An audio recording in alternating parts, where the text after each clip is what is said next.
Con la neve oppure d'estate la sostanza non cambia. Le Dolomiti d'Ampezzo sono sempre lì, maestose, a far da cornice alla perla delle Dolomiti, Cortina.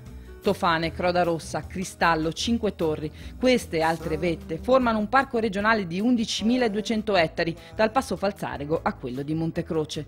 Vette famose in tutto il mondo, ma sempre alla portata di tutti. Parola di Cristian Ghedina, campione di sci che tra questi monti è nato e cresciuto. È vicino sia alle grandi città come Venezia, come Treviso, come Milano, da qualsiasi parte può arrivare in breve tempo qui a Cortina e goderti uno spettacolo come questo. D'inverno e fino a primavera inoltrata gli sci ai piedi sono d'obbligo, ma anche un paio di ciaspole può portare a incontri inaspettati. Le bellezze naturali del parco però sono veramente per tutti, ne è convinto Gianfrancesco De Menego, presidente delle Regole d'Ampezzo, antichissima associazione che tutela il territorio locale e gestisce il parco. Lo sforzo maggiore che noi stiamo facendo è quello di fare in modo che le persone sia normali e le persone non autosufficienti possano godere di tracciati, sentieri, che ce ne sono numerosissimi, al fine di poter anche loro con facilità girare e vedere quegli scorci particolarmente belli che all'improvviso sorgono.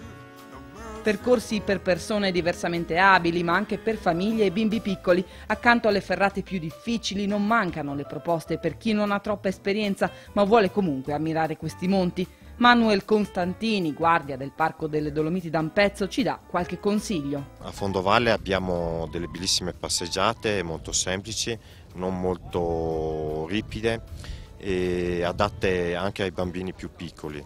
Io ho dei figli e molto spesso li porto in queste zone, a volte li porto anche a fare delle piccole vie ferrate che possono essere fatte da chiunque perché ce ne sono veramente di tutti i tipi. Alle bellezze naturali poi si aggiungono quelle storiche come i musei della Grande Guerra, ad esempio sulle Cinque Torri, e le trincee e le postazioni recuperate su molte creste. Un parco tutto da scoprire dunque, con un invito particolare proprio da Cristian Ghedina. Non gli direi niente, vieni e vedi con i tuoi occhi e tocca con mano.